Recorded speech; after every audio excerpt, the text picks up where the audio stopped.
Hey guys, welcome back to the Detour podcast. I'm your host, Dan Jones, joined as always, four-time national road champion from Australia, Johnny Trevorrow, and we are on time and it's Thursday night and everything's going well so far, Johnny. Well-oiled machine. Now, what can I say to that? Well, I thought you'd say something more than just poof.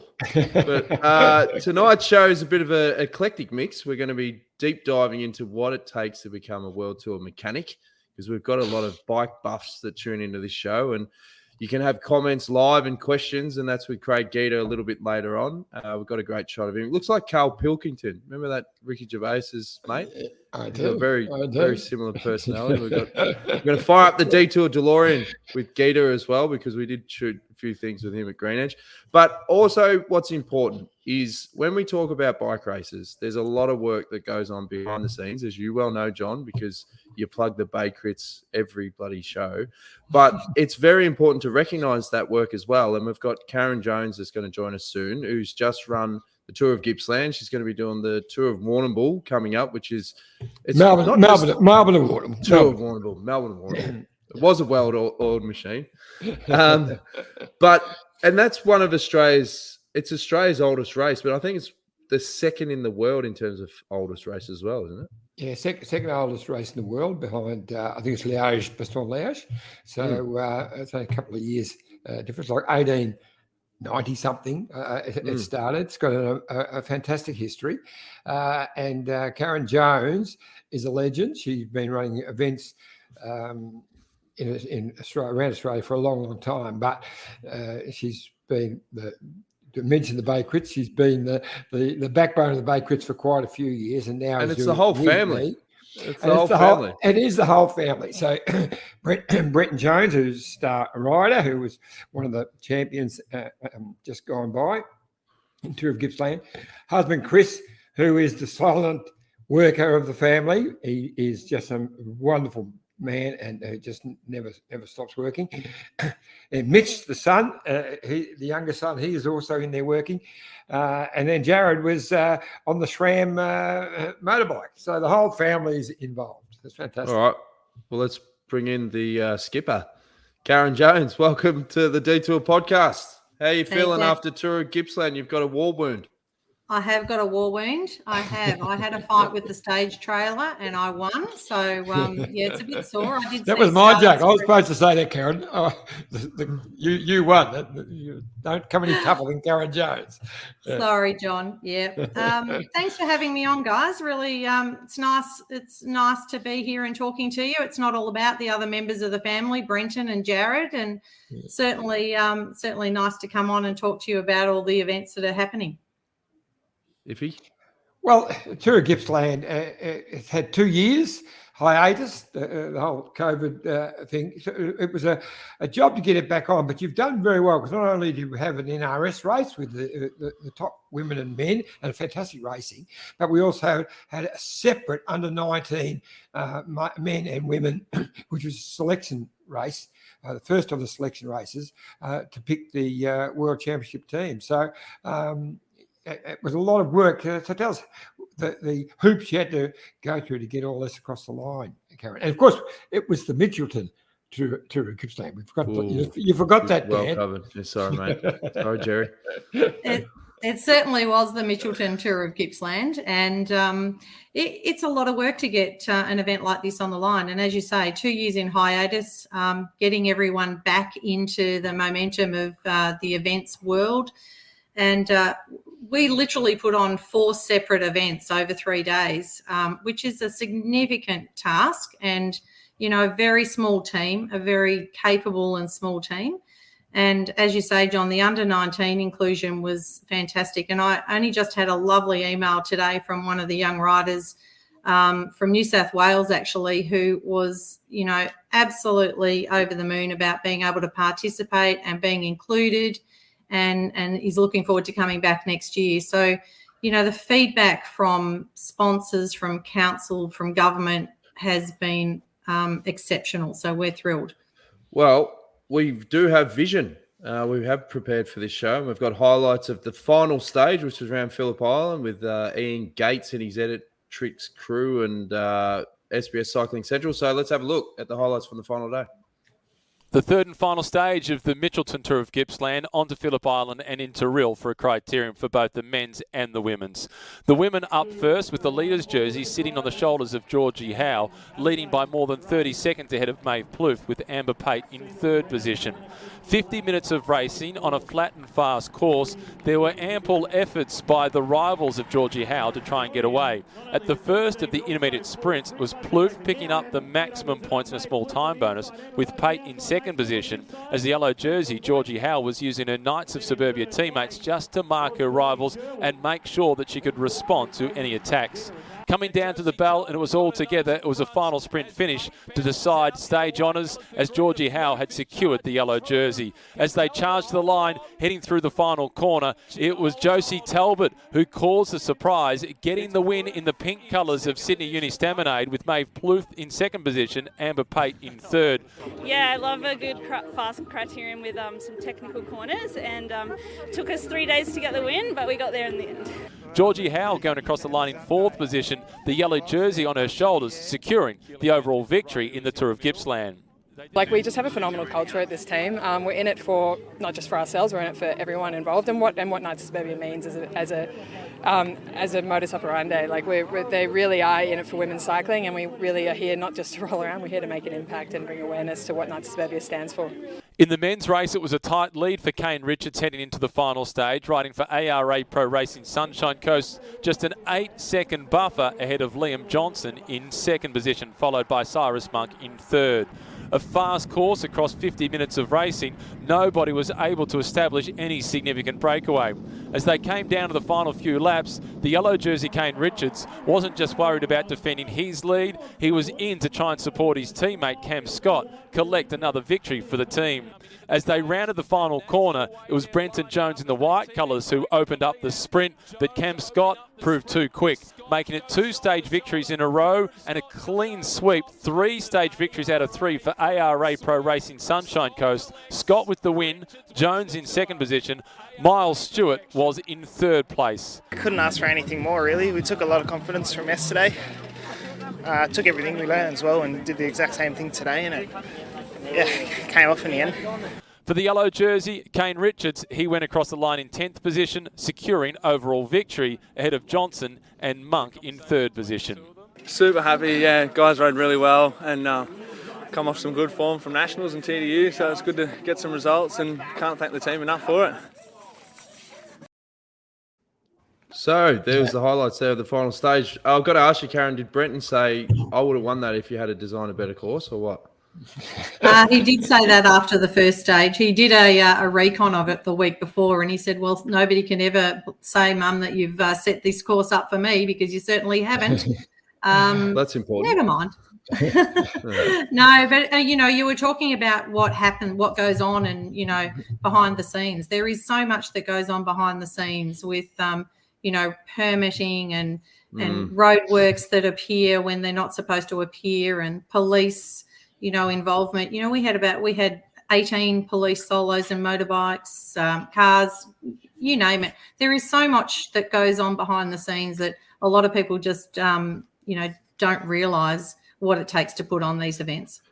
Do you feel that the tables are starting to turn in terms of general support from, say, councils and sponsors post-COVID to really sort of lift this, like the NRS series across Australia? I definitely feel there's a lot of support from council level. They're really wanting to get back events back up and running, and they love the cycling events, because from an economic aspect, cycling brings a lot of people and a really good demographic for them. So that groundswell is certainly moving. Iffy? Yeah, and well done on the courses too. First day was at Warrnambool. Now, I used to spend my misspent youth down at Phillip Island, and I always thought Warrnambool was a beach at Phillip Island. But it turns out there's a little area called Warrnambool just over on the mainland, up in the hills where we had the race. And there's a little horse race course there. But we raced, it was about 27-kilometre circuit with a big hill. Fantastic course. And very fast downhill finish. But that was a real surprise. I'd never even seen those roads before, so that was a ripper. And the second day we had Inverloch also a great course. I knew those roads up Mount Misery, one of the toughest climbs in the area, and they didn't have the hill climb on that.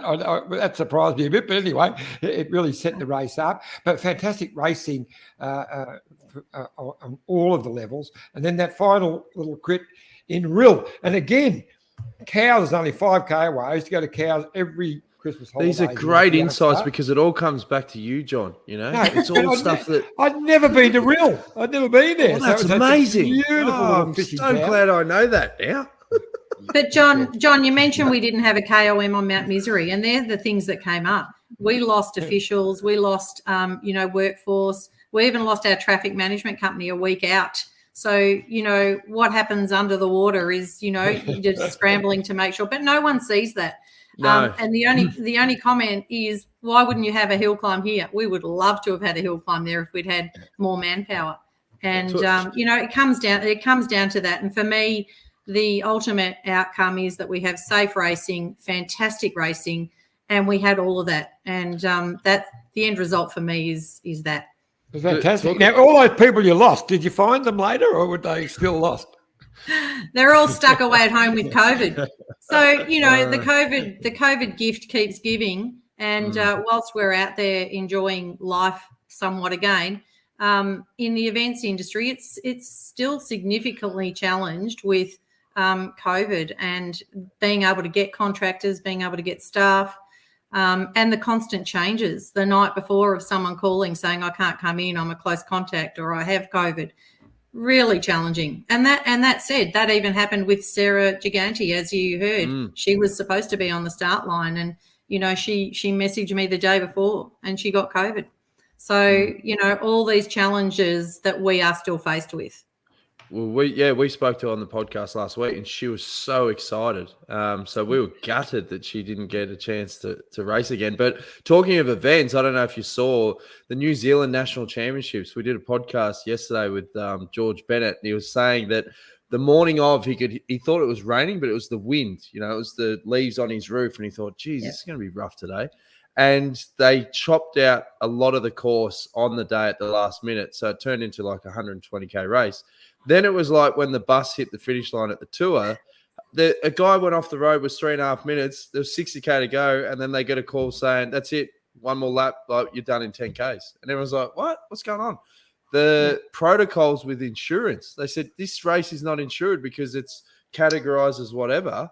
And they said, we've got to call it, like, pretty much call it off, but we'll finish it. And then there was uproar afterwards, and you sort of go, well, hang on, think about the race organisers here. What are their options? What can they do? And as you said before, there's so much that people wouldn't know that goes into these events. And what do you think about it is, over time, how do you better manage stress, Karin? Because you almost got to be preempting all these different scenarios just to get it on the road. Absolutely. And we're probably going through that right now, actually, as you say, with the Power Call Melbourne to Warrnambool coming up on Saturday. The challenges we've had over the last 2 days, you would be horrified to even know what I've just been going through with course changes that are imminent because of road constructions that we haven't been told about, with staffing issues, all sorts of issues that are going on behind the scenes. But you can only deal with what you can only deal with, and you just take it one issue at a time, resolve it, and move on to the best of your ability. It's obviously the hardest thing about the job, but there must be a part of you that just loves it, like getting in there and just managing this stuff. And then when you see that event done, there must be a real satisfaction as, oh my God, I survived. Well, that's exactly it.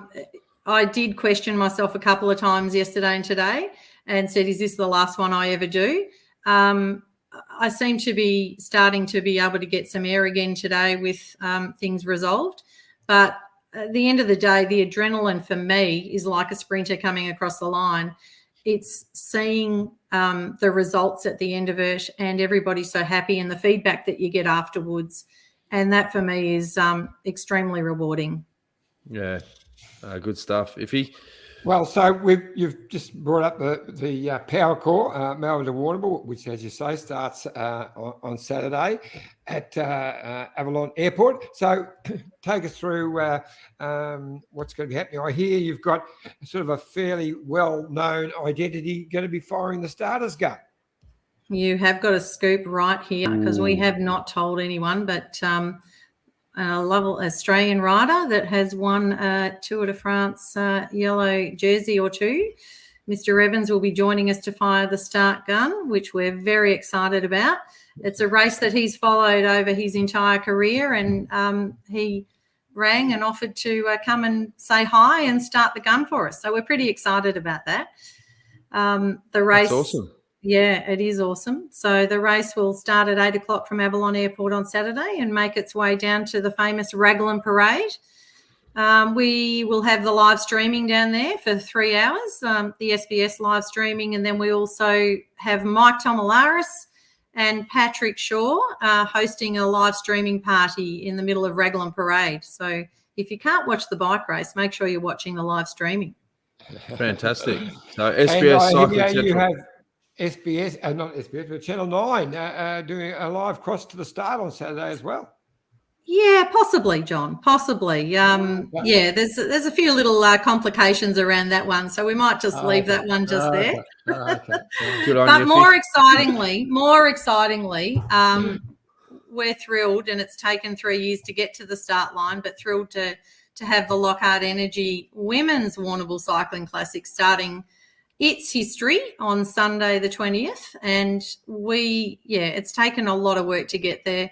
We've got 50 of our NRS female competitors on the start line, and it's going to be a cracker of a race. I can tell you, sadly, that Sarah won't be able to line up on that start line either, which is really disappointing, but she has been advised not to be there. And, yeah, she'll be supporting the race from the sidelines. Oh, it's a shame. It's a real shame. Yeah. Well, but chapeau, hats off, Karin, because I know that you've been trying to get a women's Warnie up and running. So it's been your doggedness that's got this across the line, and it's starting in Colac, but it's then doing exactly the same route as the men. Is that correct? It is. And look, yes, I am the one that's just been like a dog with a bone to get this up, but I've had some fantastic support from Tracy Gaudry and a number of people to really make sure that we get this up and running. And I must thank the Victorian government for their support in helping to fund this. It's been the only way that we can get that to the start line. It is following the men's race. So, how it came about was, the women are really not supposed to race the distance of the Warnie, and we really wanted to give them something that they could have as a stepping stone, just like the men, to show these World Tour teams what they're made of. And 160 is their maximum from a UCI approval.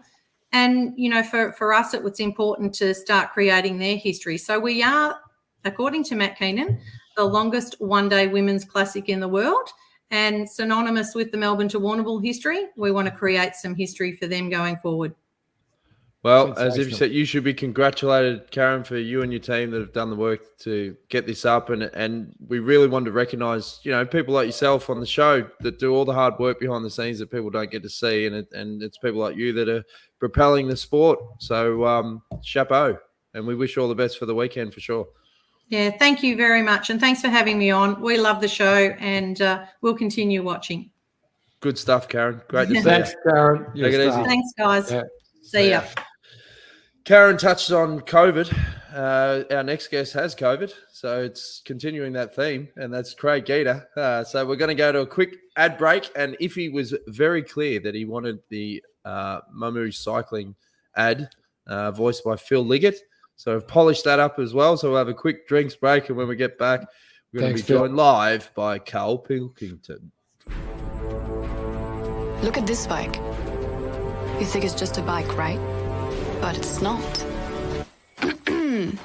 It's a bike 374 people are looking at. This guy, this girl, them, all looking at it. People from here, there, and wherever this is. People that are looking for a bike. Or just a piece of it. Amateurs, semi-amateurs, and pro-amateurs. This guy wants this bike, but with this crank and these bars. This could be the perfect match. but not this one. This girl has a bike to sell, and thousands of people might purchase it. Eyes on Bikes help grow small businesses. His, hers, yours, and the latest data and insights help those businesses keep moving.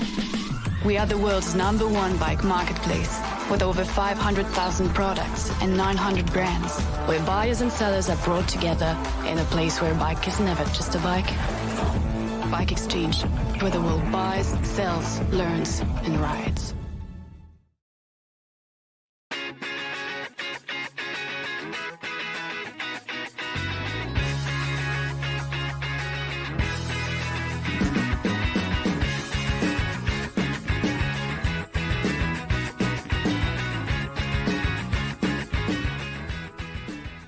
Are you dreaming of the ultimate cycling holiday?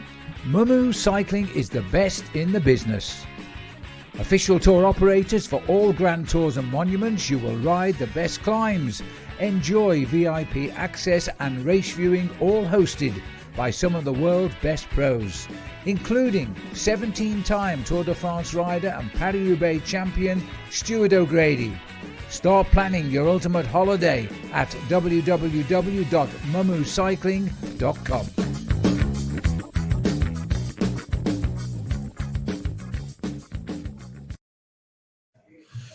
Thanks again to Bike Exchange and Mumu Cycling. You happy with that? How it's all come together, John, with the voice? Oh, fantastic. Yeah. And look, just quickly, Mumu Cycling, they are the world's best. They do it like no one else. So professional. So jump onto that website. Now they have 2 spots only available for the Classics. So for Paris-Roubaix, you go for the week. So jump onto Mumu Cycling and get all of the, there's some great photos there for those who are watching. Oh, you get around the Flanders region. It is exactly. Fantastic. And they do the sportive events. You get to the Roubaix, you go into the shower, the famous showers at Roubaix. You've got Stuart O'Grady as your host, who no one knows the race better. I don't know how many times he's ridden it, but he's won the damn thing. And special guests, like last time they had Eddie Merckx, special lunch with Eddie Merckx. They're the type of things that it's only bucket list stuff. Yeah. So Marcel Berger, the boss, and Stuart O'Grady, they're a great team and they just deliver. So they're the important for anyone who's thinking of going away. And there's an extra bonus for the Giro this year. Not only you can come at the beginning, the first week, you can come into Hungary for the first 3 days and then down into Sicily. Not only do you get Stuart O'Grady leading them for that, and there's only a handful of places left, but I'm going to be there as well. So there. Oh, wow. A plus or a minus, we don't know. But I'm really looking forward to working with Marcel and the team and Stewie, of course. So it's going to be exciting. So you can come into Budapest, 3 days in Hungary. I've never been to Hungary before, so I'm looking forward to that. I reckon it's one of the most beautiful countries, and Budapest, one of the most amazing cities. So I'm looking forward to that. And fly down to Sicily and a few days, Mount Etna, all of that. So it's going to be something special. Only a handful of spots left, so jump on to Mumu. For those who are listening to this, so we'll put it up there so I can spell it out correctly. Thanks, mate. No, you forgot the website already. MUMMU Cycling, so one word, .com. It's the way. Jump on. If you said to me, from all the times I covered Green Edge, you can go to like one race, it's Roubaix. That's it. Not even thinking about it, because once you see it live, it's a game changer. So there's only 2 spots, so don't muck around. Our guest now, Craig Geater. He's been in the World Tour for 84 years. He's been a mechanic. He's a Kiwi, and let's bring him in now live. Craig, how you travelling, mate? How you feeling? Yeah, good. Feels like I had a hangover for the last few days, but coming right now. I know how you feel. I have fantastic. Nothing like booking yourself on the detour when you got COVID, mate. This is fantastic. Yeah, I've got nothing else to do. Yeah, that's it. Now, we've got a lot to unpack here. Obviously, you've been in the World Tour. I said 84 years. It's more like 60. That was a bit of a joke. But when you started, we've had Dave McKenzie on in the past talking about, Linda McCartney team. That was your first team that you cut your teeth into. What was that experience like, Geet? Yeah, it was a bit of an eye opener. I wasn't really sure what I was doing, and just got told to tag along and go with the flow. And it was pretty big eye opener. Only mechanic in the team for a couple of years. And were you working with the sheriff, Neil Stevens? Yeah, at the end it was. Yeah, when the team, the last few months, when the team went belly up, he had come along. Were you in the car down under that day when he told Macca and that to ride back to the hotel? Yeah, yeah, out at the beach there. Yeah. What can you remember about that? I just remember it was a pretty warm day, and the boys didn't do what they were told to do, and they get to the finish, and they're all sweating like hell and look tired and everything. And Steve-O gets out of the car and walks up to them, and he says, "Here's a couple of bottles. Ride back to the hotel." And I remember that Macca reckons that when he was riding back, he got about 20, 30 Ks in. He's grumbling and that. And then he's going, "No, actually, I'm feeling all right." And then goes out, wins the stage, and reckons that had a big part to play, doing the extras. but obviously, Geater, we formed it. I remember when you were mechanic at like Radio Shack, and we'd see you with the Fox Sports days. But it was when you came across the green edge, I really got an appreciation for what you did on a daily basis. And one thing we did do is a sunrise to sunset in 2012, where Craig maps out what he does on any given day. So to give people an insight into what goes into Geater's job, let's flash up the Detour DeLorean. Roads? Where we're going, we don't need roads. All right, this is a day in the life of Geets back in 2012. G'day, I'm Craig Geater, mechanic for Green Edge Cycling Team, and welcome to a new series of From Sunrise to Sunset. And I'll take you through a normal day in the life of a mechanic. My day kicks off about 7 a.m. I sleep in my clothes to save time. A quick brush of the fangs and it's off to brekkie. I like to eat cereal and some fruit to keep me lean. Oh, and did I mention I was from New Zealand? Then it's off to make sure the cars are filled with petrol. All the cars are given a quick polish and they're ready to go. Today's stage is a time trial, so we get the rollers ready and last minute tune-ups for the bikes.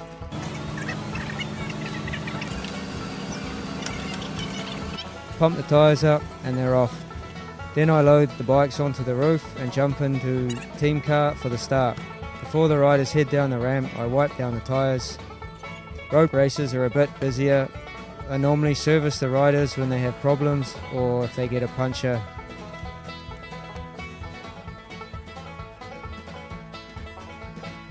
And when the riders come in with the bikes, we load them into the truck.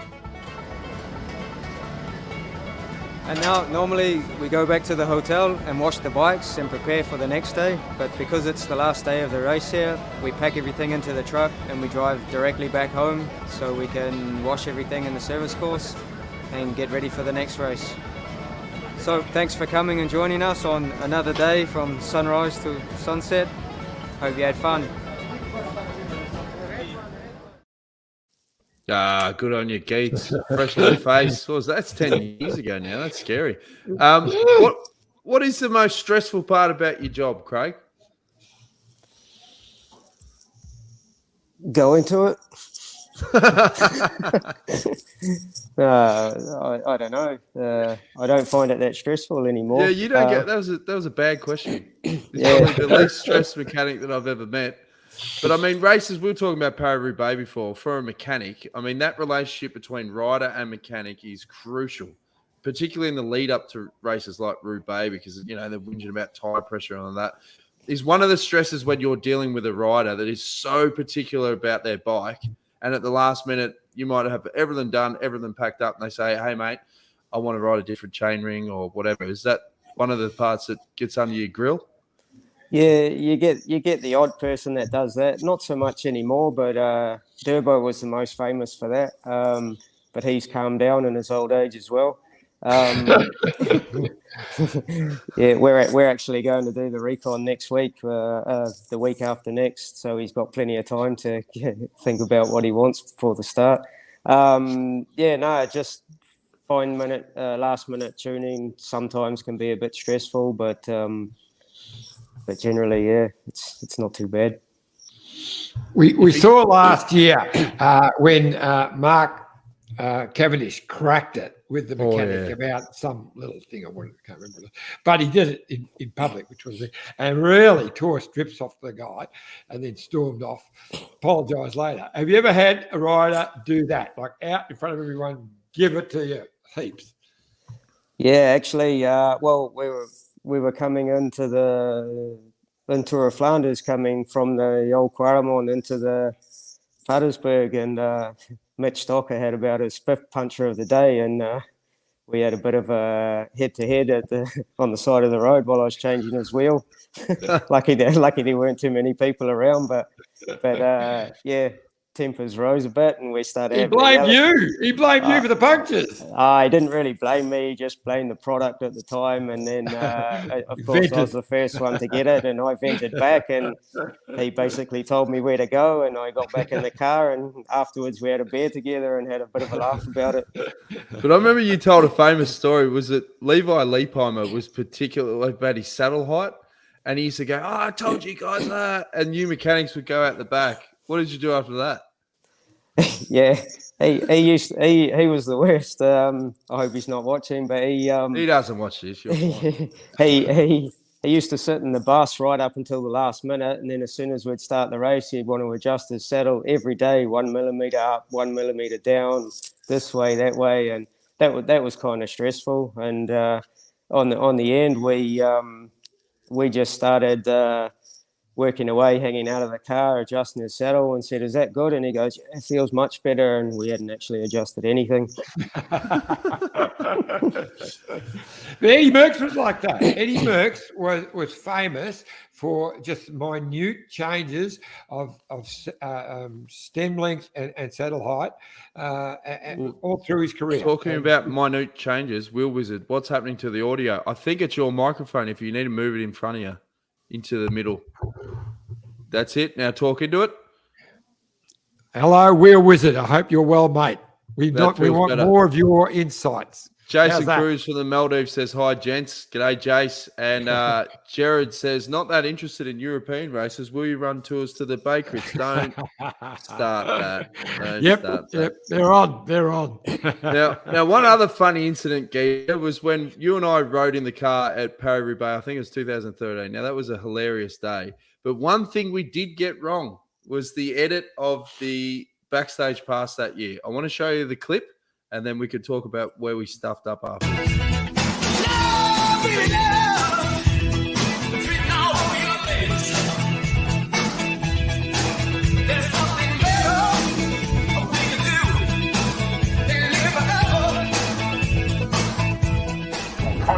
So far we've seen, look at this Womble. He's going in reverse. So far we've done 4 or 5 sections of cobbles, and Stewie's off the front in a group of 4. Cookie decided to stop. He wanted to get in the car, but we made him do a couple extra K for training to make it shorter for him. And we're off to the next section. Warrnambool. Now, that was an innocent clip, but what we didn't show the viewers is Cookie did a mountain of work in the early parts of the race, and his job was done. But you and me being smartasses, we sound like he just stepped off. And I remember Cookie ringing me going, "Mate, what is with your selective editing?" I go, "What are you talking about?" He goes, "You make it look like I'm a bloody clown. You didn't show any of the work I did early in the stage." And Iffy, I'm surprised you didn't chime in there, because that was justified. Well, there you go. I just thought he'd just take an easy way out, but there you go. You fooled me too. Yeah. Well, Gavin wants to know, Gavin B says, what has been Craig's worst day in his job? Is there any day that stands out where you go, that was just an absolute shocker? Yeah, actually, my first ever Giro I did with Linda McCartney. We were, back then, before cycling really got serious, we were in the last stage of the race, and I rocked up with a sporting hangover, and I had the worst wheel change in the world with, I think it was Max Chandri, and he punched it on the final circuits when they were going hell for leather, and I think it took me about 2 minutes to change the wheel. And in the end, he just rode off casually, like there was no way in hell he was coming back. And Jack and they didn't have discs. You couldn't blame the discs back then either, mate. No. Jeez, I couldn't even get the wheel in. Jack Bartle says, Geater must be the only mechanic I can name. Love the Rotorua My Piece of the World video from way back. I should have shown some highlights of that because we had a lot of fun. Have you still got the BMW where the door snapped off? Yeah, I have, and the door's still sitting by the side of it in the garage.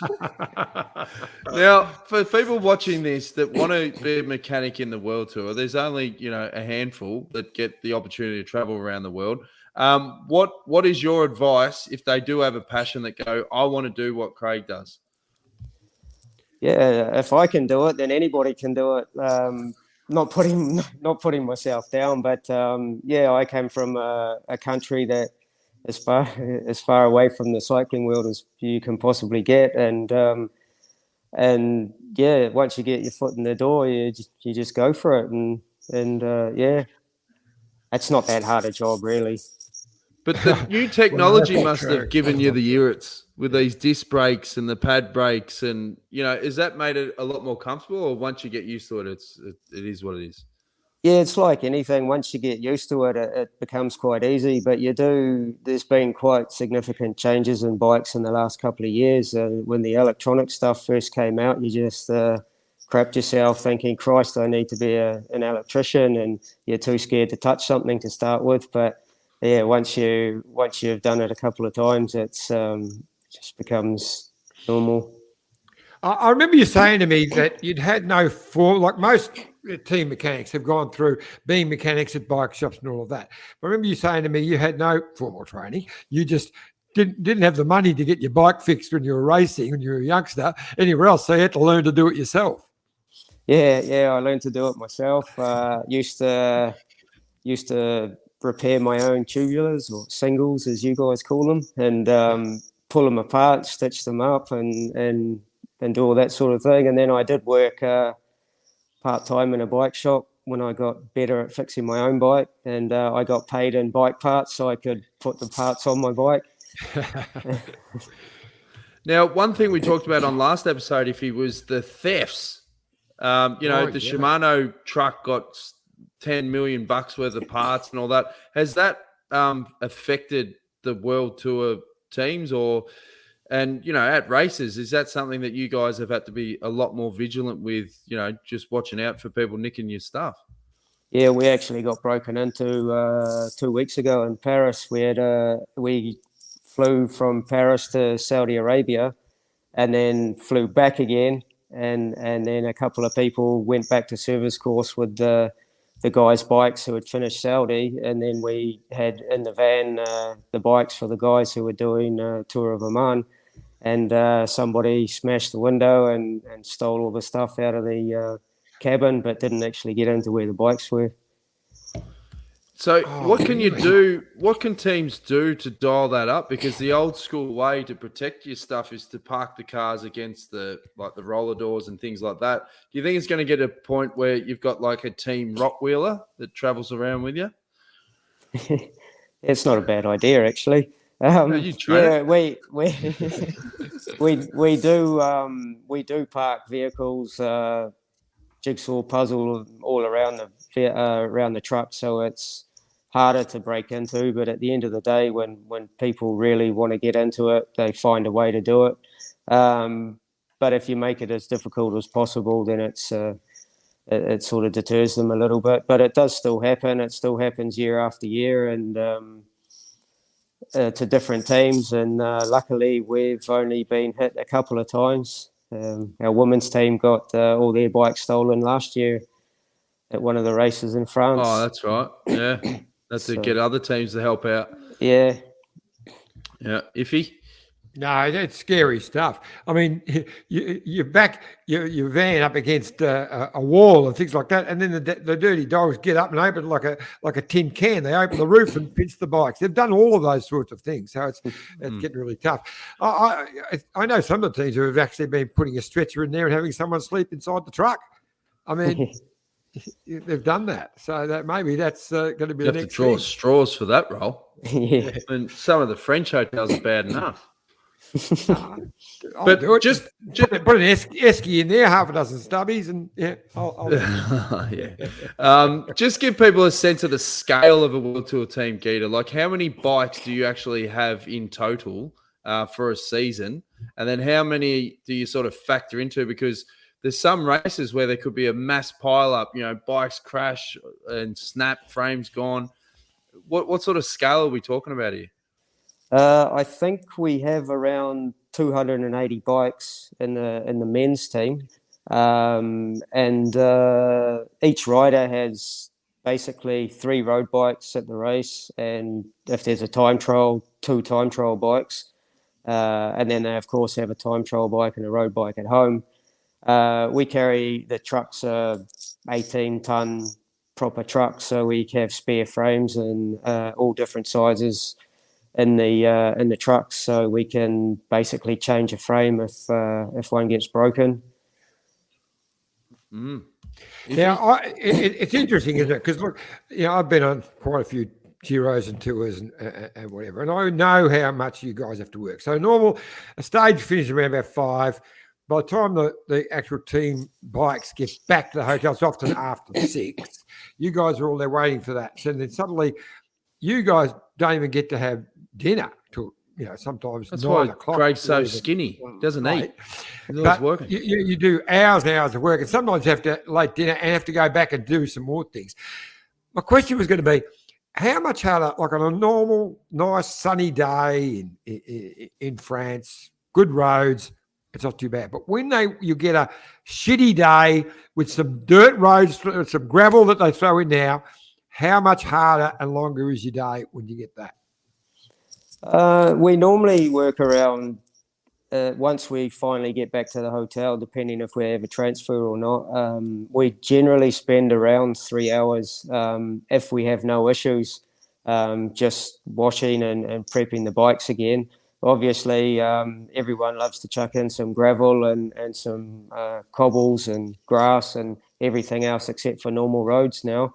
So you get more punches, more damaged wheels, and that takes a little bit longer to do. But generally, we have extra wheels in the truck, and sometimes it comes to the point where you've got so much work that you'll just change the wheel, and then the mechanic who does the next day goes to the next hotel with the truck will then repair the wheel while we're at the stage that day.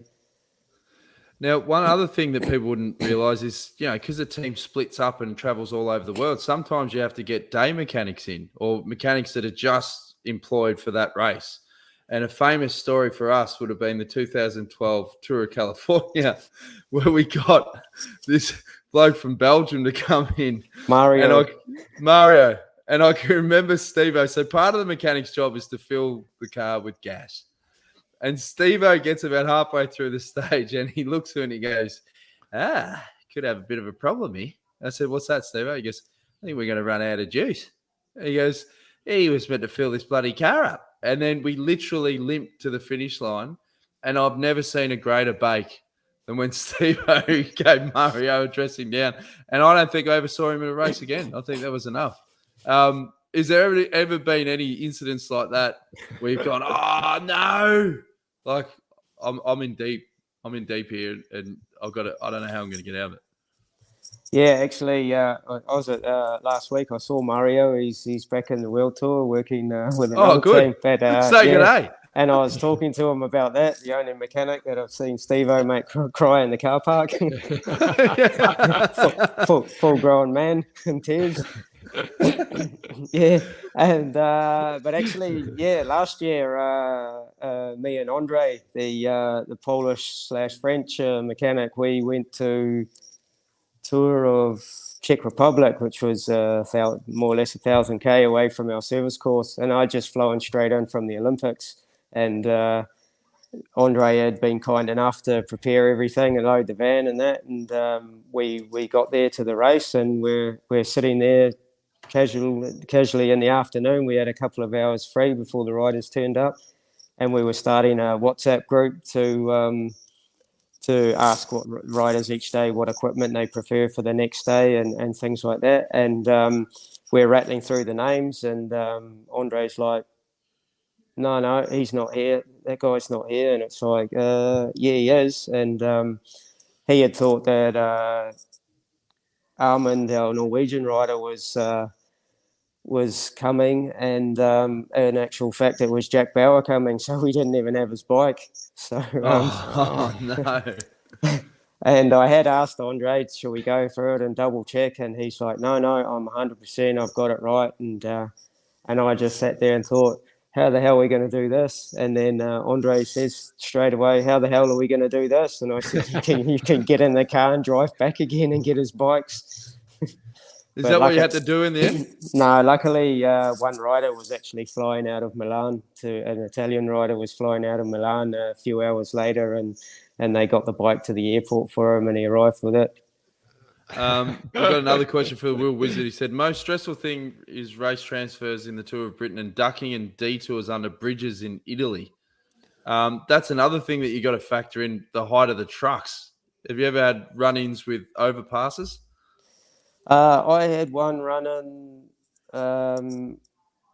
a couple of years ago in Paris-Nice. I was driving after the stage. Our race starts after the bike riders' race finishes. We mechanics grab all the bikes, rip them out of the riders' hands, and jump in the cars and take off so we can start our job. And Zabi's one of our Michael Schumachers of the team, and to follow him after a race can be quite difficult. And I was whizzing along, and the GPS was telling me to go all over the place where there were no roads, and come down under this bridge, and it had something like 1.95 meter or something on it, and I thought, surely I'll fit through there.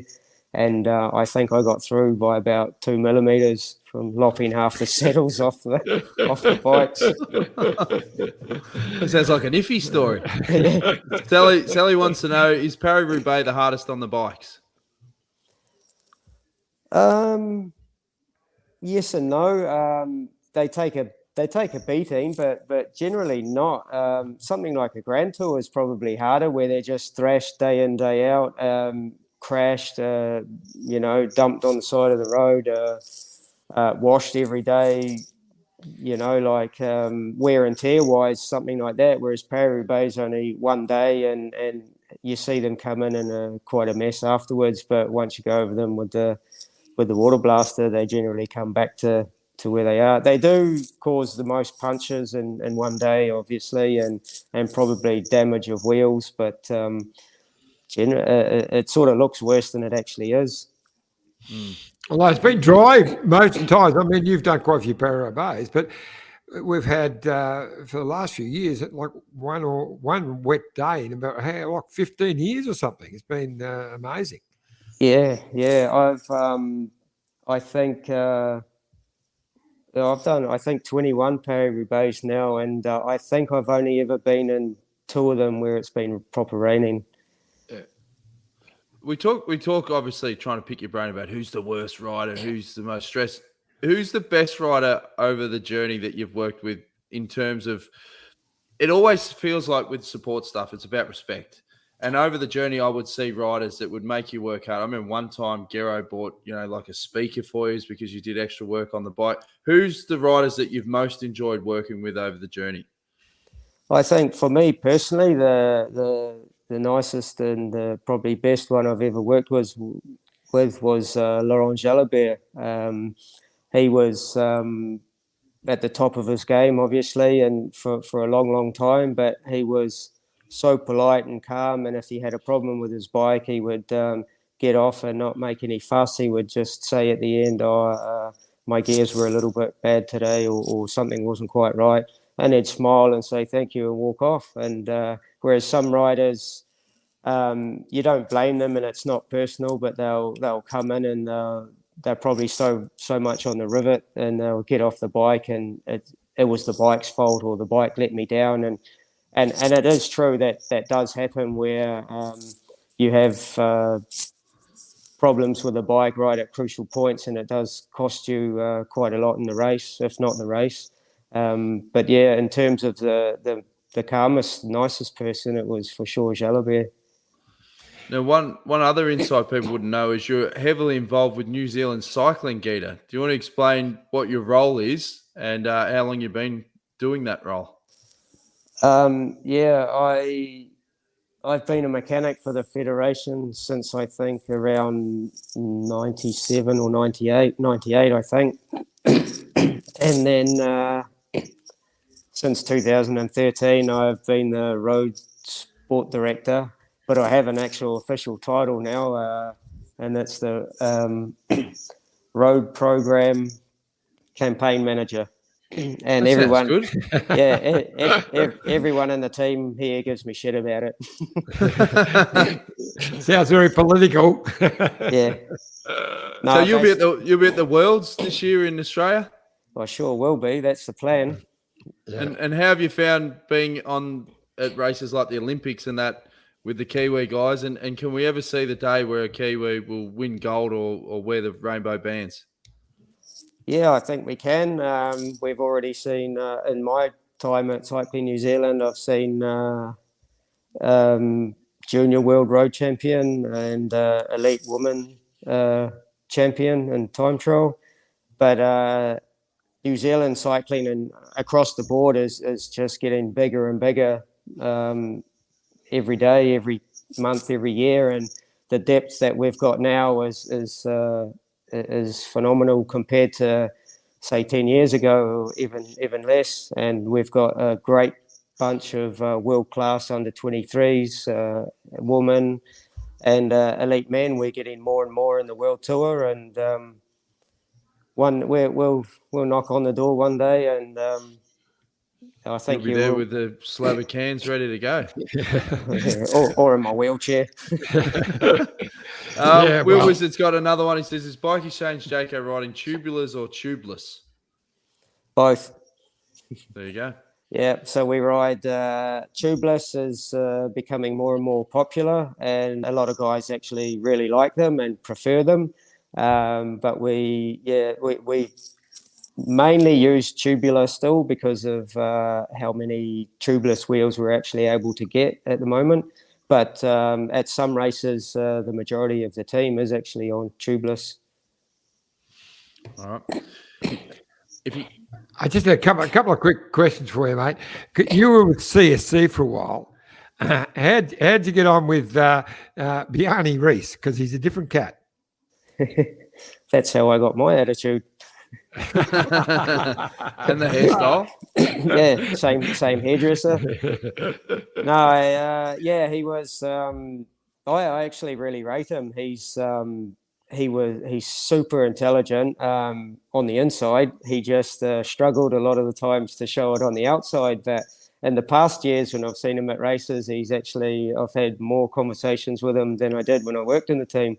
But he was just generally quiet and came across like grumpy or angry or just wouldn't talk and he's a foreigner, so sometimes the way he comes across and says things blunt and direct, it sort of sounds like he's pissed off with you or something. But yeah, he was actually he raised the bar of the level of cycling and during those years of CSC and in terms of taking it from fun to real serious. I remember Bjarne at the 2009 tour. He was there in Monaco, and I was just asking stupid questions, and he lost quite a lot of weight. And I remember saying, hey, Bjarne, you see you've lost a bit of weight. What's the secret, mate? Is it diet? You've been out on the bike? He just paused and looked at me and he goes, who are you? I'm Dan. He goes, look to the next person. He goes, next question. I was just like, sorry, mate. Sorry. I didn't mean to tread on your toes there. I thought I was giving you a compliment. But anyway. When I first joined the team, I was at when I first actually met, I had done a few races before I met him, and I was at the Danish National Championships, and he came and stood beside of the truck, and he was looking at me, and I said, "Oh, I'm new. I thought I'd better introduce myself." And I said, "Oh, hi, I'm Craig, the new mechanic." And he just looked at me and he went, "Oh," and carried on.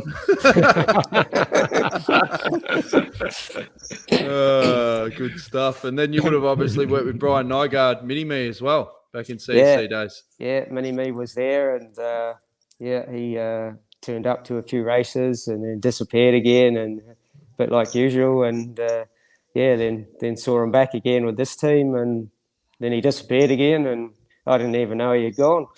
Well, I remember the famous when I was homeless, and Brian said, "Oh, you can live with me," and live with him for 4 days, and he kicked me out because I took a leak with the door open. Apparently, you don't do that in Europe. It's offensive. Anyway, all right. Well, we better start wrapping things up, Iffy. What do you got to ask Craig before we let him go? We were talking about those early days with McCartney, and you mentioned that Giro. You were there. Were you in the car when Dave Macker won that amazing stage? Yeah, sure was. Yeah, that must have been something else. It must have been something else. Yeah, I remember I think it was, I think if I remember rightly, it was McEwen that told him to attack early, and he took off up the road and then come around the corner and went up a bit of a climb, and he went from about 30 seconds to about 5 seconds, and the bunch were all booing and laughing and this, and then he just went over the top of the rise and rode away. So, yeah, we went up the front there and followed him, and it got a bit hectic there where you don't think he's going to do it because he's so long in the front by himself. And then Eddie Mussolini tried to come across and crossed, I think, 13-minute gap or something, and got within 30 seconds and blew. And then it's like, shit, he's actually going to win. And yeah, it's a pretty long sprint for our sprinter that day. Yeah, it was a fantastic ride. Yeah, good stuff. Fantastic. I'll tell you what, Craig, it's been absolutely sensational to catch up, mate. And you doing the Giro? No, I heard you were going, so I'm going to the Tour instead. Yeah, had luck because I'm coming to the Tour as well. So I'll be at the Tour as well, Geater. So we'll catch up and have a lager, mate. Yeah, for sure. Tell some old yarns that we couldn't tell on the detour. It'd be great. Yeah. Well, really appreciate you being on the show, Gates, and we'll check in with you soon and heal up, get over COVID, and don't make any mistakes. We don't want to see another grown man cry after a finish. Steve-O's not in the team anymore. You're laughing. Good stuff, Geater. Thanks for joining us, mate. See you, mate. See you, Cheers. Bye. See ya. Well, there you go. There's insights from a World Tour mechanic. Fantastic interview and a great bloke, and look forward to catching up with him in person. Anything you want to wrap up with, Iffy, before we close out? Just tell people to subscribe, and do all those things that you forgot to do at the start of the show. Yeah, so, we should be doing the housework. But what's more important is there's only, as we said, 2 spots left, and it is bucket list. I'm telling you, if you can do it, life is about moments. Just do it, because you won't regret it. Because when you see Roubaix live, I tell you, it's jump on to muumucycling.com, MUMMU cycling.com, and it's all there. 2 spots. That's it. They're going to get snapped up. So we gave you a heads up. You can't blame us when it sells out. All right. Well, thanks for joining us again. We'll be back again same time next week, 6:30 p.m. Australian Eastern Standard Time. Thanks, Iffy. Thanks, Geater. Thanks, Karin. We'll see you soon. Cheers.